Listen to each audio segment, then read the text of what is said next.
열왕기하 7장입니다. 1절에서부터 20절까지 우리가 살펴보려고 하는데요. 아람 군대가 또다시 이스라엘의 우상 숭배, 하나님 앞에 불순종하는 그런 죄악에서 돌이키도록 하기 위한 하나님의 심판의 도구로 하나님의 아람 군대를 또다시 이제 보내십니다. 그러자 그들이 에호싸움으로 자식들을 잡아먹게 되는 끔찍한 상황이 이제 성 가운데 성중에서 이제 벌어지게 됩니다. 그런 상황 속에 나타난 오늘 이제 것이 오늘 본문의 배경입니다. 우리 먼저 우리 성경 구절 우리 5절까지 한 절씩 교도하겠습니다. 엘리사가 이르되 여호와의 말씀을 들을지어다.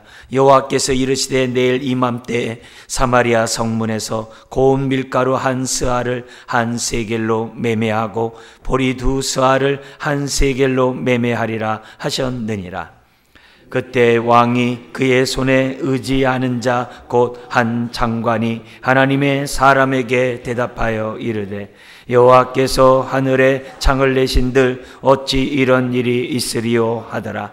엘리사가 이르되 내가 내 눈으로 보리라. 그러나 그것을 먹지는 못하리라 하니라. 성문 어귀에 나병한 자 네 사람이 있더니 그 친구에게 서로 말하되 우리가 어찌하여 여기 앉아서 죽기를 기다리랴. 만일 우리가 성읍으로 가고자 말한다면 성읍에는 굶주림이 있으니 우리가 거기서 죽을 것이요 만일 우리가 여기서 머무르면 역시 우리가 죽을 것이라.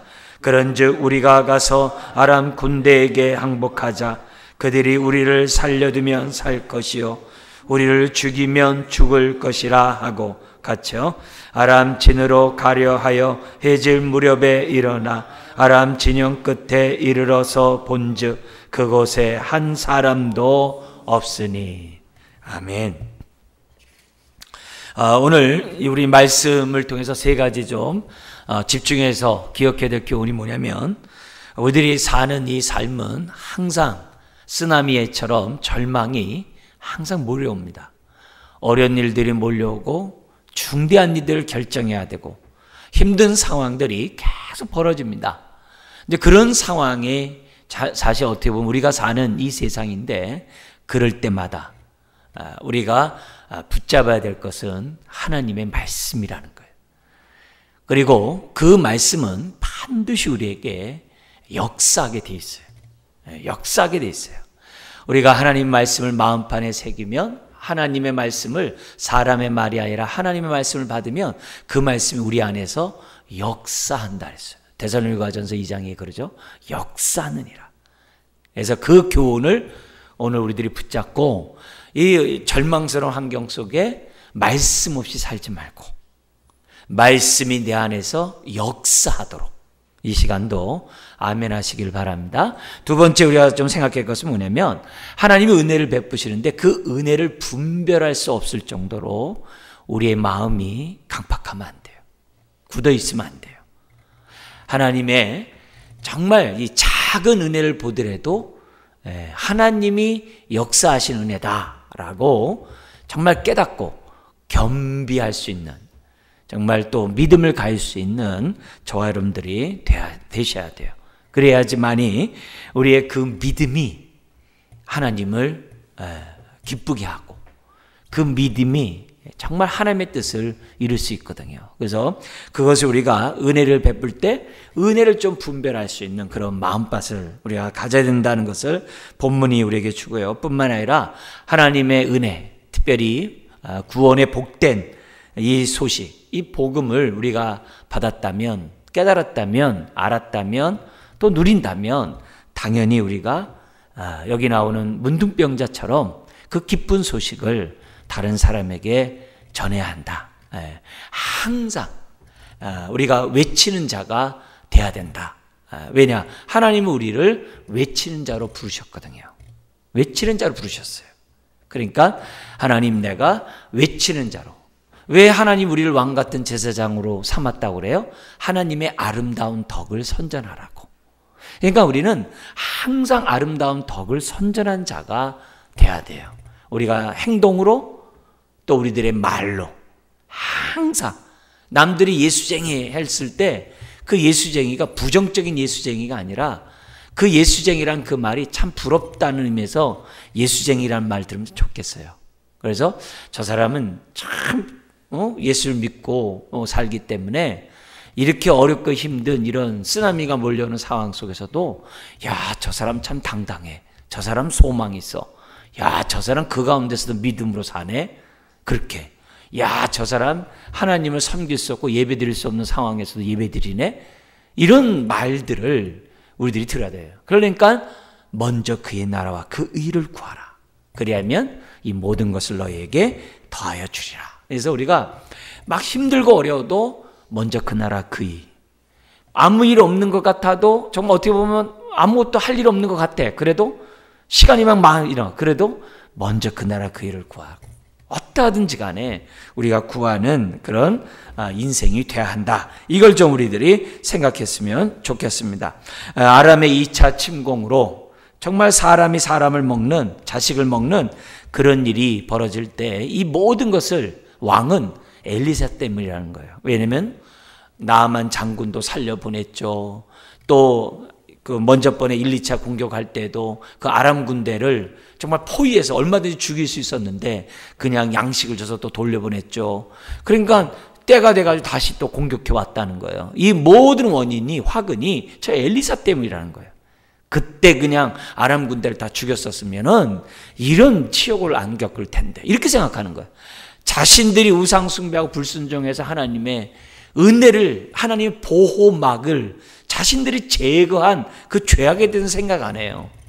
예. 자신들이 하나님 앞에 등 돌려놓고 지금 하나님 앞에서 지금 엘리사 때문에 그러고 이건 하나님이 도와주지 않기 때문이라고 말을 하고 있으니 이게 참 얼마나 기가 막히겠어요. 자, 이런 상황 속에서 어떻게 하나님이 하나님의 때에 역사하는지를 보겠습니다. 자, 자기를 찾아와서 이제 죽이려고 하는 그 장관에 대해서 1, 2절에 엘리사가 입을 엽니다. 하나님께서, 여호와께서 나에게 말씀하셨는데 너는 들을지어다. 딱 그러면서 1, 2절에 뭐라고 얘기하냐면 내일 이맘때. 지금 그건 완전히 끝나는 날이에요. 근데 내일 이맘때 사마리아 성문에서 고운 밀가루 한 스아를 한 세겔로 매매하고 보리 2스아를 한 세겔로 매매하리라 하셨느니라. 우리 앞에서는 뭐 얘기했어요? 나귀 머리를 갖다가 은 80세겔. 그리고 여기는 비둘기 그 똥에 나오는 그 콩을 어떻게 팔았다 그래요? 은 5세겔에 팔았다 그러거든요. 그 먹을 수 없는 것도 은 5세겔인데 여기에서는 어떻게 해야 돼요? 고운 밀가루. 한 스아가 7.6리터예요. 그러니까 굉장히 많은 거죠. 그게 한 세겔에 팔리겠다라고 그러니 이게 말이 될 법에 허풍도 이런 허풍이 없죠. 그 군대 장관의 입장에서 볼 때는 허풍도 이런 허풍이 없죠. 예. 그러자 이런 2절에 그때 왕이 그의 손에 의지하는 자 곧 한 장관이 엘리사에게 말합니다. 여호와께서 하늘에서 창을 내신들 어찌 이런 일이 있으리요 하더라. 그러니까 불신한 거죠. 엘리사가 너가 그것을 보겠지만 그러나 너는 먹지 못하리라. 근데 이 먹지 못하는 게 뭐였냐면은 밟혀서 죽어요. 성문을 지키고 있다가 배고픈 백성들이 뛰쳐나가니까 아마 그걸 막아서려고 했다가 넘어졌나 보죠. 일으킬 새가 어디서 그냥 밟고 지나가는 거죠. 그래가지고 밟혀서 죽는 것으로 이 7장이 이제 끝나게 됩니다. 자, 여기서 정말 우리들이 기억해야 될 것은 뭐냐면은 오늘 무엇보다도 하나님은 내일 이맘때 역사하시는 하나님이라는 것을 우리는 기억해야 돼요. 근데 이 내일 이맘때에 오늘은 어느 때예요? 자식을 삶아 먹는 그런 때예요. 이제는 더 이상 회생할 수 없는, 도저히 소생할 수 없는 그런 상황이 이제 다 끝났다. 이제는 다 끝났다라고 하는 그런 상황에서 하나님 어떤 분이냐? 하나님은 그런 상황에서 내일 이맘때에 역사하시는 하나님이라는 것을 우리에게 보여줘요. 성경이 이걸 보여주잖아요. 아브라함이 정말 자녀가 없을 때 잉태하지 못하는 사라를 통하여 하나님이 잉태케 하시고 정말 큰 자손을 주셨잖아요. 바랄 수 없는 중에 항상 바라게 하시는 것이 성경이잖아요. 그래서 1장에서부터 무에서 유를 창조하신 하나님을 우리들에게 보여주잖아요. 그것도 많은 창조 속에서 사람을 제일 나중에 창조해가지고 뭐 진화가 이렇게 돼서 제일 나중에 됐다는 게 아니라 모든 환경을 다 살아가는데 정말 완벽하게 구비한 다음에 하나님이 사람을 창조하시거든요. 그것도 하나님의 형상으로. 하나님이 창조하시는 분이거든요. 그러니까 모든 부분에서 우리들에게 하나님의 관심이 지극히 크다는 것을 우리들에게 보여주거든요. 그러니까 성경은 굉장히 많이 강조해요. 너는 내 사랑하는 자라. 나의 보배다. 나의 기뻐하는 자다. 나의 분깃이다. 이런 말씀을 우리가 하고 있거든요. 그러니까 그 말씀이 우리들에게 사실로 와닿아야 돼. 그게 실제 내 마음에 와닿아야 돼요. 그래서 또 그래야 여기 나와 있는 이 성경에 있을 수 없는 상황에서 어떻게 아브라함이 정말 아이를 낳았습니까? 있을 수가 없죠. 그것도 그 아이를 낳는다라고 말씀을 들었습니다만 25년 있다가 아이를 낳잖아요. 100세에 낳잖아요. 어떻게 그렇게 되겠어요? 말도 안 되잖아요.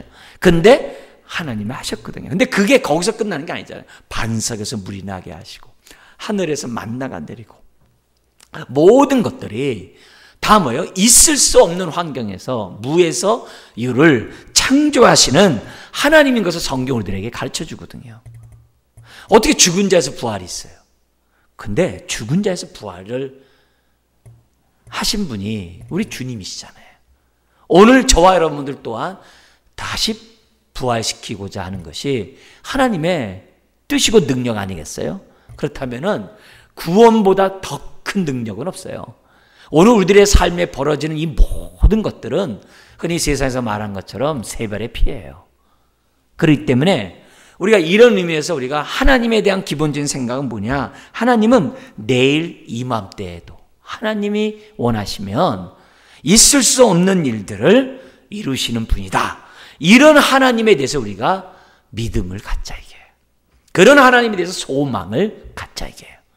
그런 소망을 믿음에 따른 소망을 가질 때 우리가 뭐예요? 인내할 수 있고 인내 가운데 우리가 어떻게 돼요? 먼저 그 나라 그 일을 구하듯이 이처럼 하나님 앞에 예배를 드리고 또 우리가 하나님의 말씀에 따라 순종하고 그 일을 우선적으로 행하는 저와 여러분들이 될 수 있다는 거예요. 그래서 환경이 어렵다고 나 하나님과 교제 안 해요. 환경이 어렵다. 저 순종 안 해요. 환경이 어렵다고 지금 저 지금 믿음 저 갖고 싶지 않아요. 그렇게 하는 게 아니라 오히려 환경이 어렵다 하더라도 우리에게는 하나님이 계시잖아요. 그 하나님에 대한 믿음을 저와 여러분들이 믿자. 더구나 성령님으로 오늘 하나님이 우리와 함께 하시잖아요. 나와 함께 하시잖아요.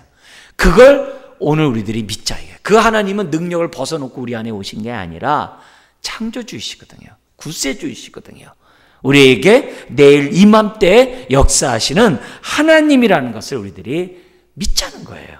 그래서 이런 성경을 통해서 믿음 없는 자가 되지 말고 믿는 자가 되라. 너의 믿음이 너희 스스로가 믿음 있는가 스스로 시험해봐라. 만약에 알지 못한 버리운 자라.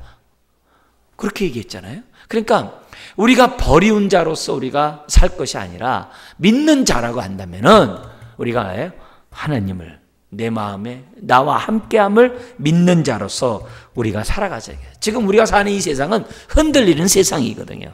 흔들리는 세상이에요. 흔들리는 세상이에요. 예수 안에 있을 때만이 흔들리지 않거든요. 이 세상은 흔들리게 되어 있어요. 진동하게 되어 있어요. 근데 이런 상황 속에서 하나님 우리들에게 주신 것이 뭐냐면 믿음을 가지라. 그래서 이 믿음이 바라는 것들의 실상이 뭐라 그랬어요? 건축물의 기초. 아무리 지진이 많이 흔들려도 무너지지 않는 집의 기초. 그게 실상이에요. 믿음이 우리의 삶에 흔들리지 않는 실상이 돼야 돼요. 기초가 돼야 돼요. 그래서 여타의 어려운 일들이 밀려온다고 해가도 우리가 뭐예요? 무너지는 게 아니라, 파손되는 게 아니라, 좌절하는 게 아니라, 우리는 뭐예요? 믿음으로 하나님이 나와 함께함을 믿고 우리들이 가자 이게요. 지금 반대로, 그러나 대부분의 보통 사람들 어려움은 다 흔들리거든요. 다 이렇게 무거운 어려운 힘든 일들이 오면 낙심하고 때로는 순응하고, 거기에 내가 순응해서 그냥 사람들이 자포자기하면서 살아가고 때로는 동화가 돼요. 그래서 힘든 생활에 그냥 맞춰서 사는 거예요. 그러지 말고 오늘 내일 이맘때 역사하시는 하나님 앞에 우리가 믿음을 갖자. 믿음을 갖자. 왜요? 내가 하나님의 아이콘이잖아요. 형상이잖아요. 나를 통해 하나님을 보여줘야 되잖아요. 나를 누르면 하나님이 보여야 되거든요. 내 삶을 통해 하나님이 드러나야 되거든요. 그러려면 우리가 어떻게 돼요? 그냥 어려움 가운데 있는 것이 하나님 뜻이 아니거든요. 저 사람 나와 같이 어려운데? 저 사람 어떻게 저기서 믿음의 생활을 살지? 나같이 어려운데 어떻게 저 사람은 저렇게 저기서 일어났지? 저렇게 사람들에게 이렇게 주목받는 사람이 됐지? 그렇게 돼야 하나님이 보여줄 거 아니겠어요? 뭐가 있어야 되겠죠.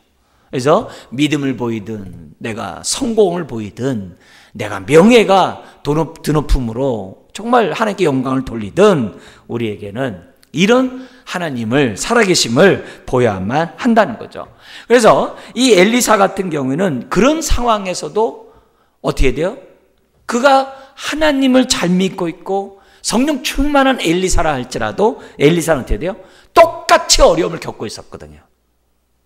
똑같이 기근을 당하고 있고 똑같이 아람 군대의 포위 때문에 정말 먹고 살기가 힘든 그런 삶을 똑같이 살고 있었거든요. 그런데 엘리사는 그런 가운데서 왕처럼 누굴 탓하거나 백성들처럼 지금 어떻게 돼요? 자식을 삶아 먹거나 또 어떻게 돼요? 뭔가 인간적인 방법으로 엘리사는 안 하거든요.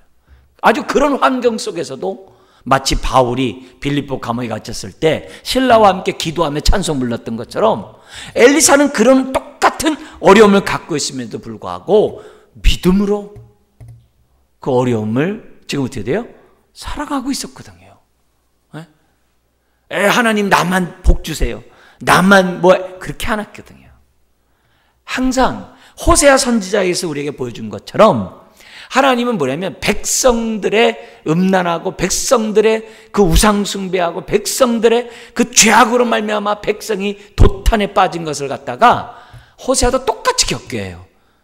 그러면서 하나님 뭐라고 그러냐면 내가 너로 하여금, 심지어 자기 부인이 막 아주 그냥 음란을 행해요. 데려가면 또 그래요. 그걸 호세아가 겪게 한 이유가 뭐냐? 내가 너의 삶의 체험, 너의 삶의 경험으로 하나님의 마음을 깨닫고 그 마음으로 백성에게 하나님의 마음을 전하도록 하기 위해서 똑같이 겪게 했다는 거예요. 그래서 모세가 얼마나 하나님을 잘생겼어요. 여호수아 갈렙이 얼마나 잘생겼어요. 근데 10명의 정탐꾼에 의해서 사람들이 부정적으로 반응하니까 그 사람들만 빼고 광야에 돌게 한 게 아니라 같이 가게 해요. 왜요? 여호수아 갈렙 모세가 같이 가야 그 백성이 그나마 살아계신 하나님을 만날 수 있으니까. 즉 오늘 엘리사처럼 저와 여러분들은 이 힘든 이 세상 가운데 나만 평안해 그렇게 안 하세요. 안 하세요. 물론 그것을 감당하는 족한 은혜를 주시죠. 우리도 똑같은 어려움을 겪게요. 근데 그 겪음 속에서 그 원인이 무엇인지 깨닫고 이것을 향한 하나님의 뜻을 깨닫고 또 이걸 향한 하나님의 마음을 우리가 잘 깨달아서 사람들에게, 다른 사람들에게 하나님의 마음과 뜻을 전하도록 하기 위해서 똑같이 겪게 하는 거예요. 여러분들도 그렇잖아요. 아이를 출산한 그런 우리 자매가 있을 때 남자가 수고했지 이거 얼마나 위로되겠어요? 별로 안 되잖아요. 근데 같이 애를 낳아본 여성이 아이고 힘들지 그러면 하고 울고 그러는 거 아니에요? 왜? 경험해본 사람의 말은 그만큼 힘이 있는 거거든요. 똑같거든요. 우리가 신앙생활할 때 당신이 내 상황을 뭘 안다고 뭐 어떻게 이렇게 말할 때 많이 하거든요. 근데 똑같은 어려움을 겪고 있는 사람이 그래도 하나님이 우리와 함께 하잖아. 우리 이 속에서 우리가 하나님께 소망을 갖자.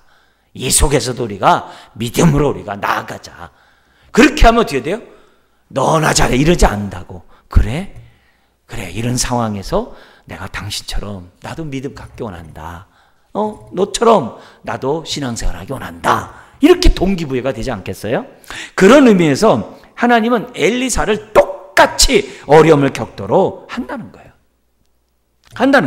그걸 지금 보내면 성경은 우리들에게 보여줘요. 엘리사는 그런 환경 속에 우겨 쌓이지 않았다 이거예요. 그래서 우리도 그런 환경이 있을 때 불신자들처럼 하나님 없는 사람처럼 행동하지 말자. 그거를 오늘 우리들이 이 모습에서 우리가 봐야 돼요. 정말 우리들이 정말 조심해야 될 것이 뭐냐면 여기 왕이나 이 장관처럼 엘리사가 말하면은 좀 세게 듣든지 좀 한번 좀 생각하면 얼마나 좋겠어요. 그게 아니라 그 즉시 하늘에서 하늘에 창을 내신들 어찌 그런 일들이 생겨날 수 있겠냐. 하늘에서 비가 내리듯이 막 그냥 고밀가루 이런 일들이 어떻게 있을 수 있느냐. 이렇게 하면서 이 장관도 왕처럼 똑같이 하나님의 종에 대해서 다시 말하면 하나님에 대해서 불신하는 이 모습을 지금 조롱하는 이 모습을 지금 보여주고 있는데 우리들이 그런 상황에서 분별하지 못하는 이런 강팍한 마음을 갖지 않도록 하자. 왜냐? 강팍하면요 제일 먼저 나오는 그 증서가 뭐냐면은 예배드리기 싫어요. 마음이 강팍하면요 하나님 찾기 싫어요. 기도하기 싫어요. 말씀 보기 싫어요. 교제하기 싫어요. 예배 드리기 싫어요. 영적인 것부터 하기가 싫어요. 그 마음이 강팍하면. 강팍할수록 사람들이 하나님에 대해서 이렇게 관심이 없어요. 말씀에 대해서 자꾸 거부해요. 받아들이려고 하질 않아요. 그리고 작은 어려운 일에도 하나님 탓하고 막 이렇게 누구 탓하고 그런 마음들을 갖고 있는 걸 보거든요. 그거는 뒤집어서 보면은 내 마음이 그만큼 강팍하다는 증거예요. 그런 의미에서 여기 지금 엘리사 앞에 있는 이런 장관이나 왕의 이런 모습들처럼 우리의 마음이 강팍하지 않도록 정말 우리 하자 이게요. 그래도 고맙게도 이런 자들이 많이 있음에도 불구하고 그리고 하나님은 어느 이스라엘 백성 가운데 하나님 앞에 울며 불며 부르짖고 용서하고 통해 자복하면서 이 모든 죄악이 우리의 영겁니다. 우리가 제대로 신앙생활하지 않기 때문이다. 그렇게 한 사람도 없는데 하나님은 엘리사를 통해서 하나님이 이스라엘을 구원하고자 하는 말씀을 하시거든요. 내일 이맘때에. 얼마나 감사해요. 이스라엘 백성이 무슨 뭐 통해 자복했습니까? 이스라엘 백성이 뭐 회개하고 뭐 돌아와서 뭔가 한 그 모습이 있겠어요? 없어요.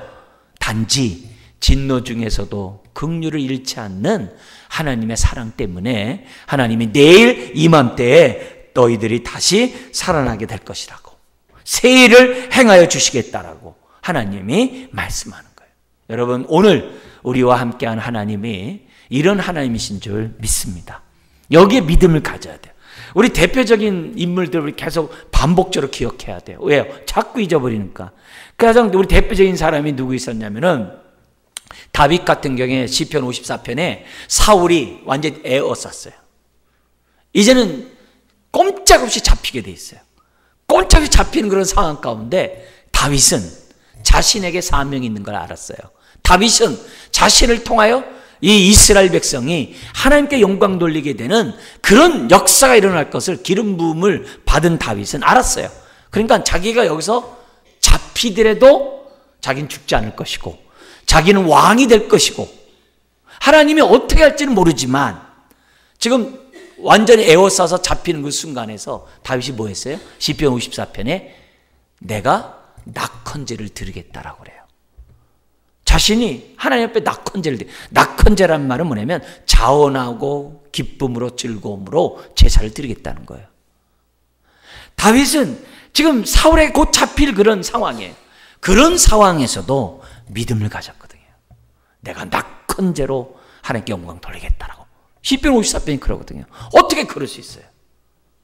우리가 믿는 하나님이 바로 이런 하나님이다. 그래서 너무 절망스럽고 너무 힘들 때 이런 하나님을 믿고, 하나님, 제가 하나님 앞에 낙헌제를 드리기를 원합니다.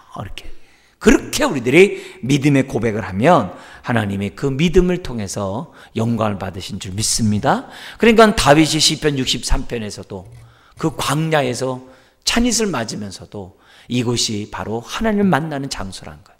안타깝게도 야곱처럼 돌베개 베고 자고 정말 꿈속에서 하나님을 딱 뵀는데 눈 떠가지고 이곳에 하나님이 함께 계신데 내가 알지 못했도다. 그러면 안 되거든요. 그러면 안 되거든요. 오늘 우리들이 함께하는 하나님을 바라보자. 그걸 우리가 1, 2절에 좀 생각했으면 좋겠고요. 3절, 4절에 근데 그 성문 어귀에, 저 성문 그 출입구에 이 나병들이 살았어요. 왜냐하면 성 안에 못 들어가거든요. 성 밖에 살아야 되거든요. 근데 왜 거기 있느냐? 먹고 살아야 되거든요. 성에 있는 사람이 양식을 줘야 먹죠. 근데 들어가지는 못하죠. 그러니까 더구나 사람을 잡아먹어야 될 그런 상황이니까 누가 밥 주겠어요? 굶어 죽기 일보 직전이죠. 그런 가운데 이 나병 환자 4명이 얘기를 합니다. 들어가자니 배고파 죽을 것이고, 여기 있다면 또 배고파 죽을 것이고, 아예 아람 군대에 가서 우리가 항복하자. 항복하자. 아마 사마리아의 그 상황을 알려주려고 갔는지도 모르죠. 어쨌든 항복하자. 그들이 살려주면 살 것이요, 죽으면 죽을 것이다. 왜? 2판 4판이니까 더 이상 그게 없잖아요. 그런 모습에서 그들은 어떻게 돼요? 5절에 아람 진영으로 가는 겁니다. 근데 해질 무렵에 일어나가지고 아람 진영에 갔는데 아람 진영에 한 사람도 없는 거예요. 보초도 없는 거예요. 그래서 5절부터 10절에 보니까는 엘리사의 예언이 어떻게 이루어지는지를 보여주는데요. 한 사람도 없는데 그 이유가 6절에 나옵니다. 같이 한번 읽겠습니다. 이는 주께서 아람 군대로 병거 소리와 말소리와 큰 군대의 소리를 듣게 하셨으므로 아람 사람이 서로 말하기를 이스라엘 왕이 우리를 치려하여 햇사람의 왕들과 애굽 왕들에게 값을 주고 그들을 우리에게 오게 하였다 하고. 꼭 사람들은 이렇게 두려움을 생각하면 항상 이렇게 생각을 하게 마련이겠죠. 자, 문제는 뭐냐면 하나님이 아람 군대로 하여금 두려움에 떨도록, 자기네들보다 더 큰 군사가 정말 달려오는 것을 말 발굽 소리를 듣게 함으로 지금 뭐냐면 걸음만 나살나라 하면서 몸만 도망갔다는 거예요. 어떻게 이런 일들이 있냐 이게. 그들 스스로가 이스라엘이 돈을 줘가지고 주변 나라를 불렀다는 거예요. 이게 원인이 그거 있어요. 그러니까 가보니까 아무도 없는 거예요. 이게 웬 떡인가 해서 장막에 들어가 보니까 먹을 게 있어요. 허겁지겁 먹었겠죠. 그리고 보니까 금은들도 있어요. 가지고 도망와서 감춰놨죠. 근데 또 탐심이 작동을 해요. 또 들어가가지고 어떻게 돼요? 또 금은 보화를 또 가져다가 감춰놓죠. 그런 상황이 이제 벌어지게 됩니다. 자, 그러면서 이 너무나 기가 막힌 일을 벌였어요. 그래서 9절, 10절 같이 한번 읽겠습니다. 나병 환자들이 그 친구에게 서로 말하되 우리가 이렇게 해서는 아니 되겠도다. 오늘은 아름다운 소식이 있는 날이거늘 우리가 침묵하고 있도다. 만일 밝은 아침까지 기다리면 벌이 우리에게 미칠지니 이제 떠나 왕궁에 가서 알리자 하고 가서 성읍 문지기를 불러 그들에게 말하여 이르기를 우리가 아람 진영에 이르러서 보니 거기에 한 사람도 없고 사람의 소리도 없고 오직 말과 나귀만 매어 있고 장막들이 그대로 있더이다 하는지라. 이 나병 환자들 생각하니까 마음의 양심에 갇히게 생겼죠. 자기 동족이 생각난 거죠. 사실 그 동족은 자기네들을 멸시천대하고 사람 취급하지 않고 동냥이나 하던 그런 자들인데 지금 그 순간에서 어떻게 돼요? 자기 동족을 생각나는 거예요. 이런 거 보면 사람 배불러 봐야 되나 봐요. 그죠? 배부르야 남을 좀 생각하나 봐요. 어쨌든 그 순간에 동족을 돌아볼 마음이 생겼다. 이게 은혜죠. 만약에 그냥 갚버리면 어떻게 했을 거예요? 그거 다 가지고 다른 나라를 갚버려서 어떻게 했을 거예요? 이들도 화를 당했겠죠. 화를 당했겠죠. 근데 감사하게도 자기 동족을 돌아볼 마음이 생겨서 와서 보고를 해요. 자, 근데 앞불사 그 다음에 문제가 11절부터 20절에 벌어지게 됩니다. 그게 뭐냐? 이 말을 듣고 더구나 엘리사의 말을 들었잖아요. 엘리사의 예언을 들었잖아요. 왕이 들었잖아요. 근데 기껏 하는 것이 뭐냐면 11절 12절에 왕이 도대체 못 믿는 거예요. 오히려 뭐라 그러냐면은 12절에 저들이 매복하고 있다가 나오면 우리를 잡겠다.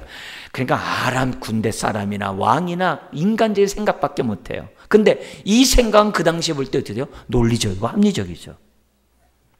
굉장히 이상적이죠. 아주 이성적인 얘기 아니겠어요? 왕도 당연하겠죠. 저 아람 군대가 왜 그냥 도망가겠어요? 놓고. 그 재산을 다 놓고. 옛날에 전쟁하면 다 끌고 오잖아요. 그것도 누가 가겠어요? 말이 안 돼요. 저건 매복이다. 네. 그렇게 생각할 수밖에 없는 거예요. 왜요? 자기 이성으로 생각이 안 되거든요. 그러나 그 왕조차도 뭐예요? 내일 이맘때 하나님이 그렇게 하시겠다라고 말씀에도 불구하고 도대체 하나님의 역사에 대해서 믿지를 못해요. 왜 그러냐? 다른 게 아니죠. 이들은 두려움에 사로잡혀 있었기 때문에 그래요. 여러분, 두려움에 사로잡히면 왜 나쁘냐면은 모든 것이 인간적으로 해석하고요. 모든 것이 부정적으로 해석하게 돼 있어요.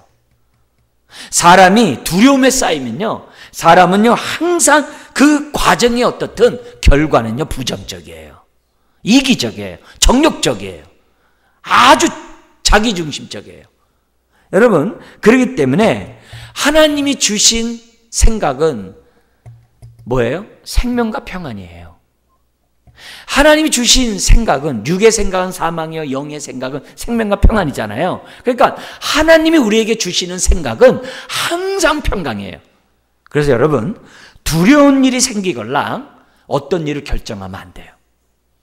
두려운 일이 생기면 말바꿈 소리 단다고 해서 걸음한다 살라 도망가든지 지금 매복 중이야 이렇게밖에 생각이 안 돼요. 여러분이 두려움이 있을 때는요, 어떤 것을 결정하지 마세요. 결정하면 안 돼요. 절대 안 돼요. 결정하는 건요, 다 자기 일에 빠른 거, 발등에 불이 떨어진 것만 붙잡아요, 사람들은요. 믿음의 선택을 정말 절대 안 한다고 말할 수 있어요. 여러분, 두렵걸랑 하나님 앞에 기도하면서 뭐냐면, 하나님의 생각대로 내가 평강을 누리게 해주세요. 은혜가 있는 곳에 평강이 있다고 했는데 하나님 저에게 은혜를 주세요. 평강 주세요. 불안하고 두려운 이런 마음이 사라지도록 저에게 은혜를 주시고 평강을 주세요. 그래서 두려움이 떠나는 싸움을 해야 돼. 그게 뭐예요? 그게 영적 전쟁이에요. 영적 전쟁이라는 게 꼭 귀신하고 예수로 떠나라. 그것만 영적 전쟁이 아니에요. 사단이 주는 생각과 싸우는 것이 영적 전쟁이거든요. 사단은 항상 이렇게 두려움과 의심과 이런 탐심을 통해서 우리들에게 정말 공격하고 오거든요. 그래서 두려운 생각이 들 때마다 하나님 그랬잖아요. 두려워하지 말라. 왜? 우린 두려워할 수밖에 없는 자니까. 내가 너와 함께 하지 않냐? 그래서 함께 하시는 하나님에 의해서 마음이 평강이 생길 때까지 하나님 앞에 기도를 해야 돼요. 기도를 해야 돼요. 그러자 13절 14절 그런 와중에서도 하나님이 구원의 역사를 베풀려니까 꼭 이렇게 지혜로운 자가 한 명 툭 나와요. 그게 뭐냐면 지혜로운 신하 하나가 그럼 정탐하게 하소서. 그래가지고 다 잡아먹고 13절에 말 5마리가 남았는데 다 잡아먹고 그 가운데 그걸 가지고 가서 정탐하자고 얘기를 하는 거예요. 그러자 거기 나온 것처럼 막상 정탐해보니까 정말 하나도 없어요. 다 없고 두고 그냥 사람만 빠져나간 거예요. 그래서 보고를 했고 보고 와서 나중에 알고 봤더니 16절 엘리사가 말한 그대로 된 거예요. 같이 한번 읽어볼까? 16절 백성들이 나가서 아람 사람의 진영을 노략한지라 이에 고운 가루 한 스아에 한 세겔이 되고 보리 2스아에 한 세겔이 되리 여호와의 말씀과 같이 되었고. 여러분 아까 처음 우리가 교훈받았던 것처럼 모든 것은 하나님 말씀대로 돼요. 예. 빛이 있으라 하면 빛이 있는 거예요. 말씀으로 하면 그대로 이루어지는 줄 믿습니다. 자, 그러면서 17절에서부터 20절에 아까 얘기했던 왕의 정가는 엘리사의 말대로 밟혀서 죽게 됩니다. 자, 여기서 우리가 다시 한번 우리가 분명히 해야 되지만 모든 것은 뭐예요? 하나님의 말씀과 같이 되었고. 여러분, 이것에 대해서 우리가 아주 절대적으로 우리가 믿어야 돼요. 우리가 왜 말씀을 들어요? 왜 묵상해요? 말씀과 같이 되기 때문에 되는 거예요. 그러니까 그렇게 됐기 때문에 아람 군대는 말바굽 소리를 들어가지고 걸음 하나 살라 도망가게 됐던 거고, 이스라엘 사람들은 어떻게 돼요? 아무것도 그들이 할 일 없어요. 그냥 성 안에 있을 뿐이에요. 자식이나 잡아먹으려고 준비할 뿐이에요. 나병 환자는 어떻게 돼요? 하나님의 그의 마음에게, 동족에게 말하고 싶어하는 마음을 줘가지고 지금 뭐예요? 일하세요. 쓰임을 받아요. 그리고 엘리사는 하나님의 말씀의 전달자로서 뭐냐면 그 사명을 다해요. 이게 뭐예요? 어떤 사건이 일어나는 데 있어서 하나님이 아람 군대는 아람 군대대로, 나병 환자는 나병 환자대로, 엘리사는 엘리야사대로, 하나님의 백성들은 그냥 백성대로 다 뭐예요? 그냥 하나님의 그러한 뜻 가운데서 다 뭐예요? 다 자기들의 어떤 그러한 처지와 역할들이 그대로 있다는 것을 우리에게 보여주는 거예요. 고맙게도 그들이 두고 간 것은 한 세겔의 한 스아를 사고 팔 수 있을 정도의 풍성한 것을 하나님이 내비두도록 하나님이 다 하셨던 거예요. 그렇기 때문에 오늘 뭐냐면 오늘날도 지금 똑같아요. 모든 것을 주관하시는 하나님, 우리도 이런 것을 경험하기를 원합니다. 그래서 예를 들어서 우리들의 성이 사마리아 성과 같아요. 그 사마리아 성은 어떻게 돼요? 굶어 죽고 자식까지 잡아먹는 그런 상황이에요. 그런 상황이 딱 놓였을 때 그냥 자식이나 잡아먹자 그러지 않았으면 좋겠어요. 지금 자식을 삶아먹을 수밖에 없는 상황 속에서 믿음 없는 행동이 뭐예요? 자식 삶아먹자. 오늘은 내 자식, 다음은 네 자식. 그렇게 하면 안 된다는 거예요. 그런 상황에서도 오늘 뭐냐면 하나님, 사마리아 성에게 정말 있을 수 없는 일을 이루신 하나님이요, 오늘 내 가정에, 내 인생에, 우리 교회에 하나님 정말 배고파서 죽는 그런 일이 생겨나지 않도록 하나님 은혜를 베풀어 주시옵소서라고 기도하자 이게요. 지금 상황에 이성적으로 볼 때 자식을 삶아 먹어야 살지 그렇게 하지 말고. 왜? 그건 하나님 뜻이 아니잖아요. 벌써 그게 아니라 하나님 게하시처럼 눈을 열어서 나와 함께 하시는 하나님을 우리 가정에서, 내 인생에서, 또 우리 교회에서 보게 해달라고 하나님께 기도하자 이게요. 왜요? 이런 사건을 왜 기록했어요? 하나님의 말씀과 같이 됨을 믿으라는 거예요. 예수님이 왜 우리에게 오셨어요? 양으로 생명 얻고 어떻게 해요? 더 풍성하게 해서 오셨잖아요. 그러면 그 말씀이 응하는 인생이 되는 것이 하나님의 뜻이거든요.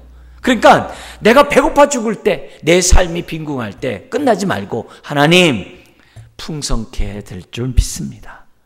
그런 마음을 저와 여러분들이 가져야만 한다는 거예요. 그래서 우리가 자식을 삶아 먹지 않고 기도하는 마음을 갖도록 우리 마음이 강팍해지면 안 돼요. 사실 왕이나 장관만 강팍한 게 아니에요. 성 안에 있는 이스라엘 백성도 강팍한 거예요. 그러니까 자식 삶아 먹죠.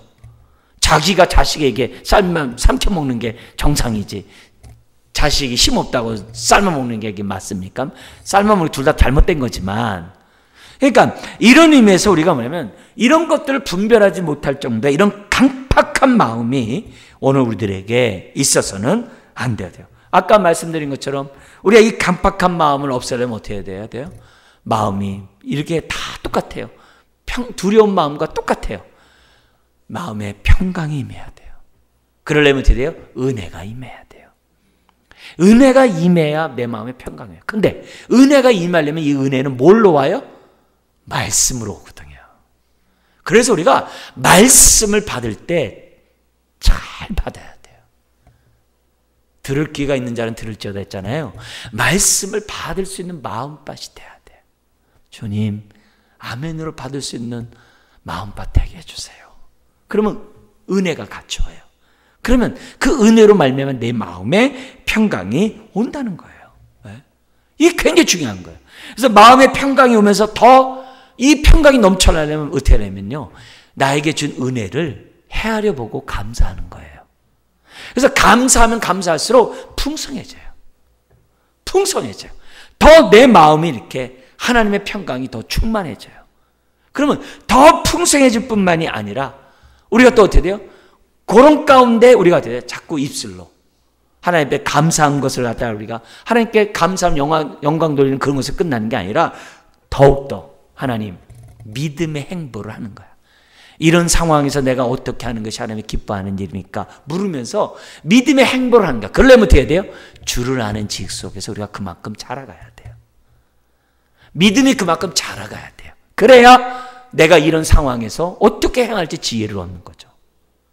똑같아요.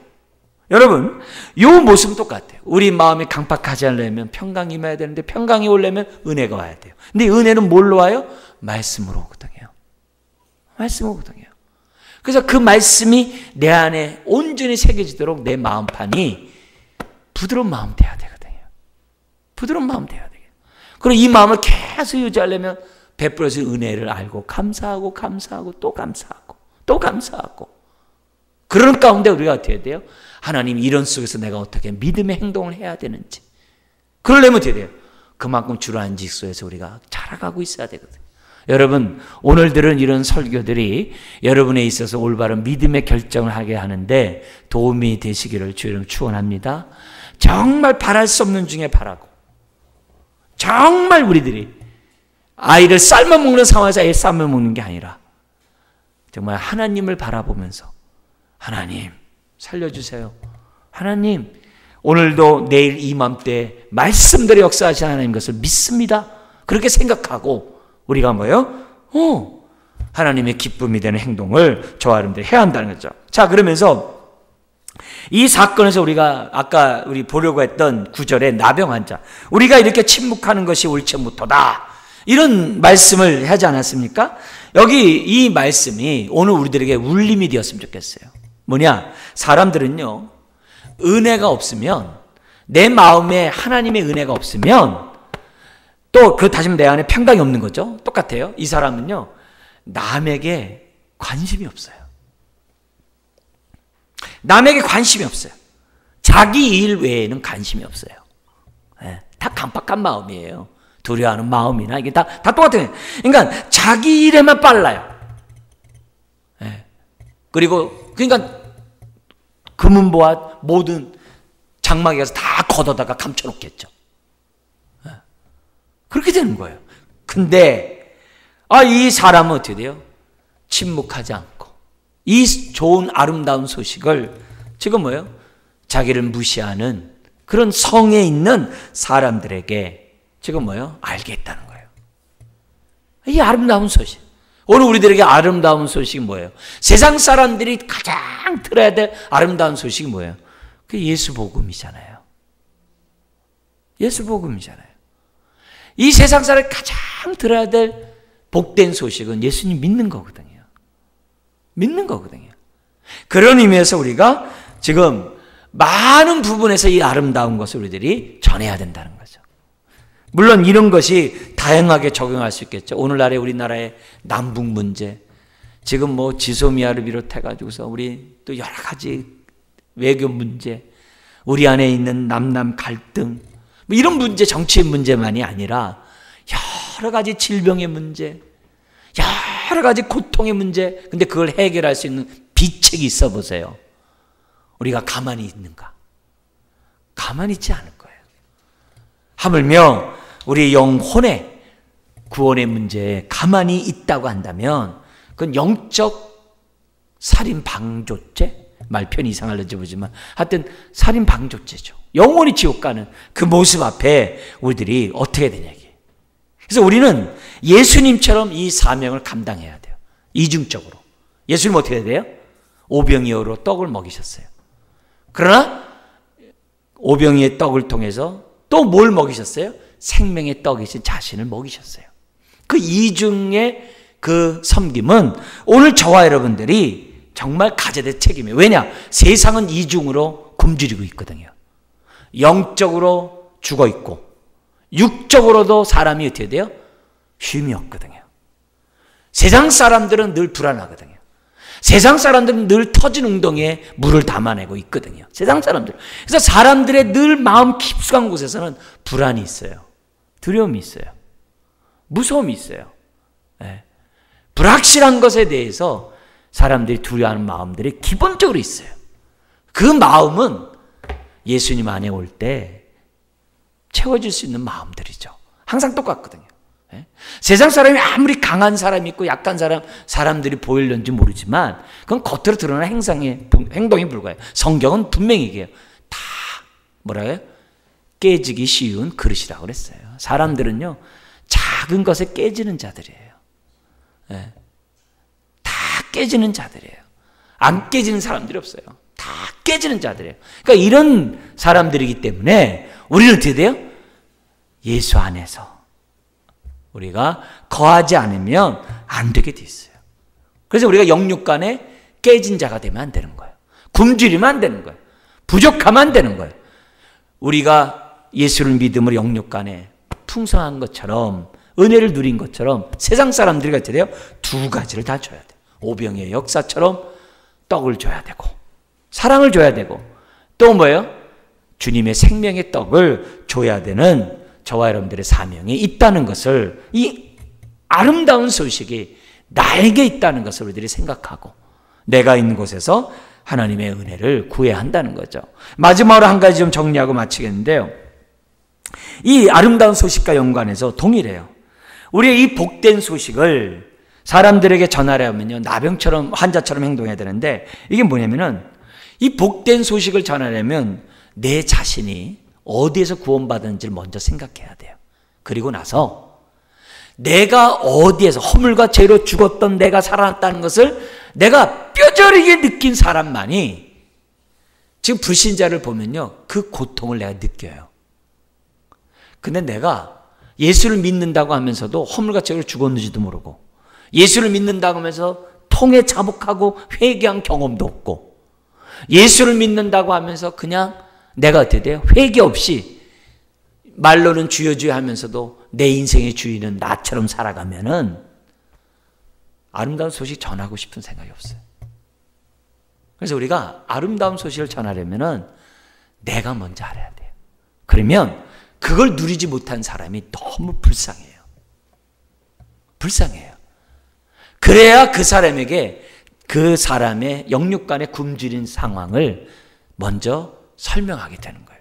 그래서 아름다운 소식을 우리가 전하려고 하면 상대방으로 본 것처럼 우리가 굶어 죽었던 것처럼 당신들도 똑같은 상황이다. 그걸 알게 해야 돼요. 그게 전도예요. 그게 회개케 하는 거예요. 그러고 나서 두 번째가 뭐냐면은 주님이 하게 하신 것을 우리들이 알게 해야 돼요. 사마리아 성 안에서 그들이 한 것은 아무것도 없어요. 구원을 위해서. 아무것도 없어요. 주님이 다 하셨어요. 구원은 우리가 해서 되는 게 아니다. 주님이 다 하신 걸 믿는 게 그게 바로 믿음이다. 그것이 바로 구원이다. 내가 종이 앉아 맞든 듯이 내가 조금이라도 맞들어서 되는 것이 아니다. 우리가 할 수 있는 것은 없다. 구원은. 그거를 우리가 뭐예요? 분명하게 알려줘야 돼요. 당신의 선행으로, 당신의 어떤 착한 행위로 구원받는다 생각하지 마라. 네? 우리는 성 안에 있는 사람과 똑같다. 그걸 우리들이 분명히 우리가 말해줘야 돼요. 그래서 하나 더 얘기하는 게 뭐냐면 우리가 이 전하면서 내 마음속에서 가져야 될 것은 뭐냐면 하나님, 정말 나만 위해 사는 것이 아니라 내 가정과 내 이웃을 위해 살아갈 수 있는 사람이 되게 해주세요. 이 문둥병 환자는 실컷 먹고 마셨어요. 좋은 거 감췄어요. 그러다 정신이 번쩍 들었어요. 이것은 옳지 못하도다. 오늘 다시 한번 오늘 강도 만난 이 세상 사람들 앞에서 하나님, 내가 그 사람을 살리는 이 사명을 먼저 보고 말았으니까 감당할 수 있도록 하나님 도와주세요. 지금 이 세상 사람들은 다 굶주리고 있어요.